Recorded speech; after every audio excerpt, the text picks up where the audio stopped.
Assalamualaikum warahmatullahi wabarakatuh. Alhamdulillah, alhamdulillahi rabbil alamin. Wassalatu wassalamu ala asrofil anbiya'i wal mursalin wa ala alihi wa ashabihi ajmain.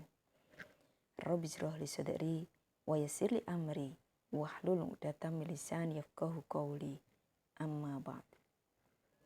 Alhamdulillah, rasa syukur mari kita panjatkan kehadirat Allah Subhanahu wa Ta'ala atas limpahan rahmat, taufik dan hidayahnya untuk kita semuanya, sehingga kita masih bisa melaksanakan kegiatan matsama di siang hari ini tanpa kurang suatu apapun.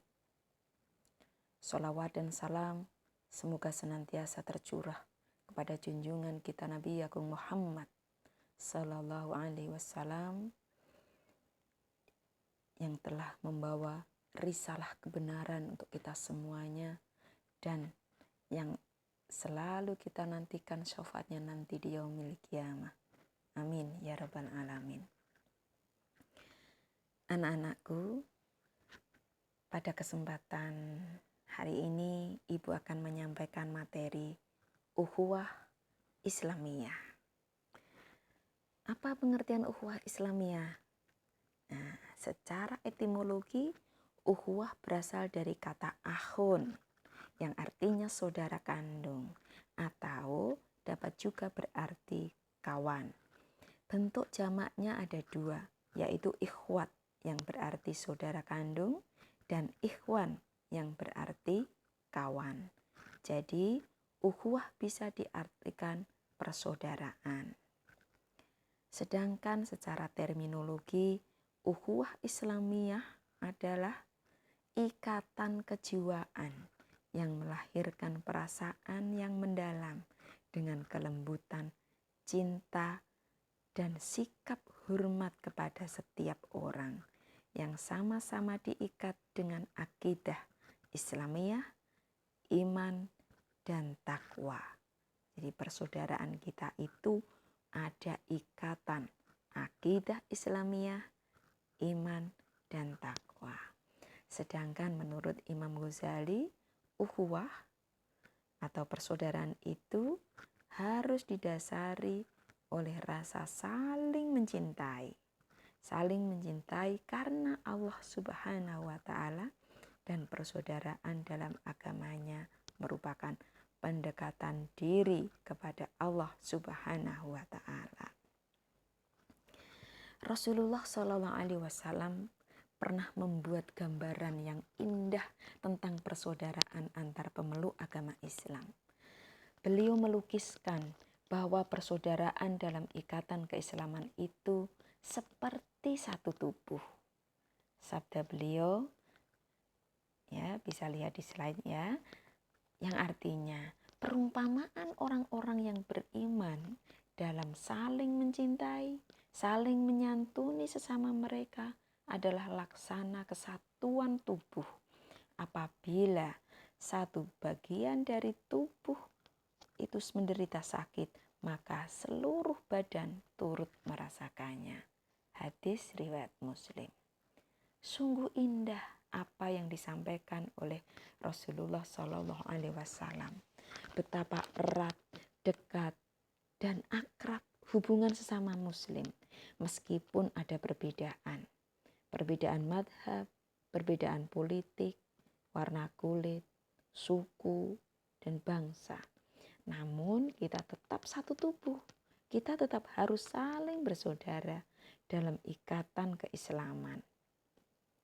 Inilah yang disebut dengan ukhuwah Islamiyah. Ya, ukhuwah Islamiyah mudah untuk diucapkan. Tapi yang sulit adalah praktek dan aplikasinya dalam berbagai situasi serta kondisi kehidupan kita sehari-hari. Namun, perlu disadari bahwa mewujudkan persaudaraan Islam dalam arti yang sebenarnya merupakan kewajiban setiap Muslim. Meskipun tak ada fakta perjanjian tertulis, namun umat Islam karena ikatan keislamannya haruslah memandang sesama Muslim sebagai saudaranya atas dasar kesamaan pandangan hidup. Nah, segala yang merusak ukhuwah Islamiyah maka harus kita jauhi. Ini setidaknya ada 5 hal yang harus kita lakukan untuk membentengi persatuan kita sesama umat Islam. Kelima hal ini yang termasuk dalam hak dan kewajiban yang ditetapkan dalam Islam. Nah, ini yang pertama, menutup aib saudara seiman. Rasa-rasanya tidak ada manusia yang terbebas dan bersih dari aib, cacat, dan kekurangan diri. Setiap orang pasti punya kelemahan. Karenanya tidak selayaknya kita menjadi bunyi pepatah. Gajah di pelumpuk mata tak tampak, namun kuman di seberang lautan tampak. Maka kita harus mampu menahan diri untuk tidak membuka aib saudara kita.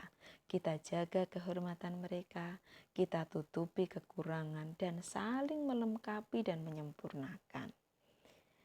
Tidak dengan mengumbar aib mereka yang dapat menimbulkan ketersinggungan hingga berujung pada permusuhan. Dalam sebuah hadis Rasulullah menyampaikan, barang siapa membela kehormatan saudaranya sesama muslim, maka hal itu menjadi penghalang untuknya dari api neraka. Kemudian yang kedua, memaafkan saudara seiman. Ya. Langkah kedua ini diperlukan dalam hubungan kita sebagai makhluk sosial. Di sela interaksi sosial yang kita lakukan, mungkin ada friksi dan hal-hal lain yang mengakibatkan kesalahpahaman. Tak ada gading yang tak retak. Tak ada manusia yang lepas dari kesalahan. Karena pada dasarnya manusia adalah tempatnya salah dan lupa. Al-insanu mahalul khoto' wa nisyan.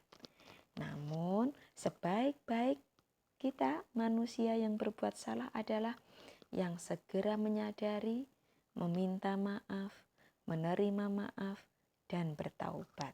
Ya, anak-anakku, untuk kita memaafkan atau saling meminta maaf, jangan nunggu Lebaran. Nanti kalau nunggu Lebaran, masih lama, Lebarannya masih jauh. Jadi begitu kita melakukan kesalahan, kita meminta maaf, dan orang yang dimintai maaf juga harus memaafkan. Akan lebih baik lagi sebelum orang itu meminta maaf, kita sudah mampu untuk memaafkannya. Kemudian yang ketiga, melepaskan kesulitan sesama muslim. Jika kita diminta untuk memilih antara kemudahan dan kesulitan, nyaris setiap kita lebih suka kemudahan dan tidak menginginkan kesulitan.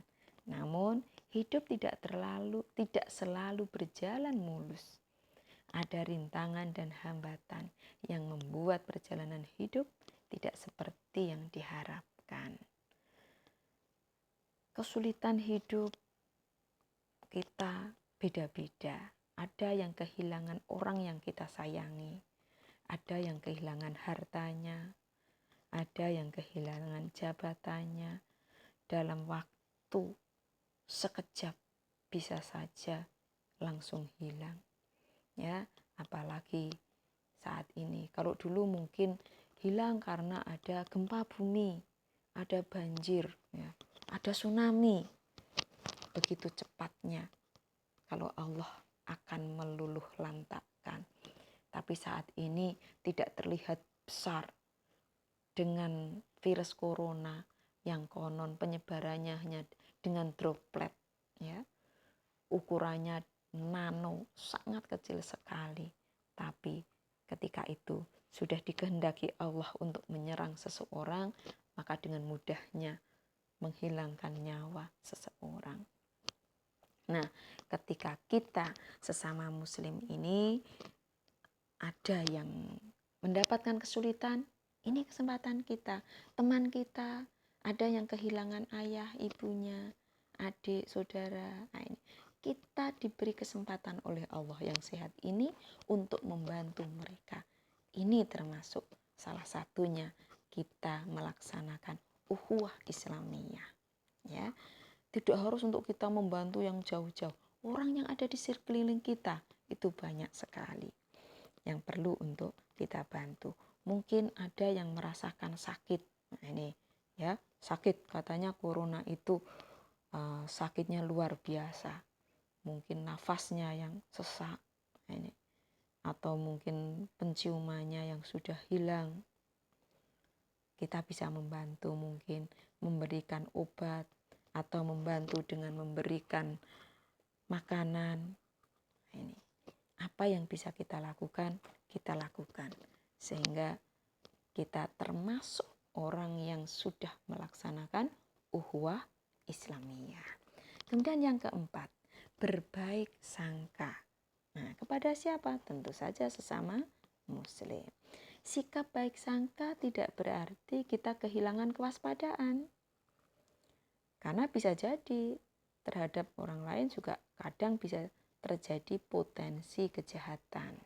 Nah, ini baik sangka adalah akhlak yang diajarkan oleh Allah Subhanahu wa Ta'ala kepada para hambanya. Kita dianjurkan untuk berbaik sangka kepada saudara kita, tidak mudah terjebak dalam buruk sangka yang bisa mengakibatkan gangguan dalam hubungan antara sesama kita. Kalau kita itu mudah buruk sangka, nah ini ujung-ujungnya nanti mudah untuk bertengkar. Maka ketika sesuatu yang kita belum tahu kenyataannya, yang kita munculkan dulu adalah berbaik sangka. Dalam sebuah hadis Rasulullah menyampaikan, ini Quran ya, Qurannya saja yang saya ambilkan. Dalam sebuah Al-Quran, salah satu ayat, sebuah ayat di Quran surat Al-Hujurat ayat 12 yang artinya, hai orang-orang yang beriman, jauhilah kebanyakan prasangka. Sesungguhnya sebagian dari prasangka itu adalah dosa. Dan janganlah kamu mencari-cari kesalahan orang lain. Dan janganlah sebagian kamu menggunjing sebagian yang lain. Nah, ini. Jadi ketika kita berprasangka, maka itu sudah bagian dari dosa. Jadi hati-hati untuk dijaga sekali. Kemudian yang kelima, berdoa untuk sesama muslim, baik semasa hidupnya maupun setelah wafat. Jadi kita berdoa untuk orang-orang yang ada di sekitar kita. Kita doakan ayah ibu kita harus itu setiap saat. Tidak cukup hanya dengan ibaratnya sekali dua kali habis sholat wajib maupun sholat sunat harus kita panjatkan. Teman kita, guru kita, ya, orang-orang yang ada di sekitar itu kita doakan. Ini salah satu ini ukhuwah. Dan jangan pernah khawatir, doa itu kan modalnya hanya abab toh. Nah itu, nggak pakai modal harta. Modalnya hanya abab, kita doakan. Mungkin teman kita saat ini ada yang sedang sakit, kita doakan. Bapak ibu guru kita ada yang sedang sakit, kita doakan. Saudara-saudara kita sedang sakit, tetangga di sekitar rumah kita mungkin ada yang sakit, kita doakan. Ya. Doa yang kita panjatkan itu akan kembali kepada diri kita sendiri. Ini. Jadi kita mendoakan orang lain, tapi inti atau isi dari doa itu akan kembali ke diri kita. Kita mendoakan, ya Allah, semoga si fulan segera diangkat penyakitnya. Nah, insya Allah kita juga akan sehat. Ini semoga ini misalnya dia akan diberi kemudahan segala urusannya, maka Allah akan mudahkan urusannya untuk kita. Ya. Salah satu doa di Quran surat Al-Hasr ayat 10, insya Allah anak-anak sudah hafal. Untuk yang belum hafal, nanti dihafalkan ya. Quran surat Al-Hasr ayat 10. A'udzubillahi minasyaitonirrajim. Rabbana ighfir lana wa li ikhwanina alladzina sabaquna bil iman wa la taj'al fi qulubina ghillan lil ladzina amanu Rabbana innaka ra'ufur rahim. Ya Tuhan kami, beri ampun kepada kami dan saudara-saudara kami yang telah beriman lebih dahulu dari kami. Janganlah Engkau membiarkan kedengkian dalam hati kami terhadap orang-orang yang beriman. Ya Tuhan kami, Engkau Maha Penyantun, lagi Maha Pengasih. Nah ini diantaranya anak-anakku semuanya 5 hal. Ini ya, 5 langkah untuk membentengi dan memperkuat tali persaudaraan sesama pemeluk agama Islam. Persatuan tidak terbatas teori di atas kertas yang disampaikan dalam bentuk ceramah dan tulisan. Persatuan itu harus kita hadirkan dan kita wujudkan dalam bentuk membela serta kehormatan saudara-saudara kita. Kita realisasikan dengan saling memaafkan, saling tolong-menolong, berbaik sangka, dan saling mendoakan. Anak-anakku semua, mudah-mudahan kita akan menjadi persaudaraan yang kokoh, yang kuat. Tadi disampaikan di hadis yang pertama, seperti satu tubuh. Saat ini kita sudah menjadi keluarga besar, Man 4 Kebumen. Maka kita juga harus saling mendoakan, saling tolong-menolong dengan semuanya. Sehingga kita akan sukses bersama, menuju surga bersama, menggapai impian bersama. Anak-anakku, ini yang bisa Ibu sampaikan. Mudah-mudahan bermanfaat. Segala kekurangan mohon dimaafkan. Billahi taufik wal hidayah. Wassalamualaikum warahmatullahi wabarakatuh.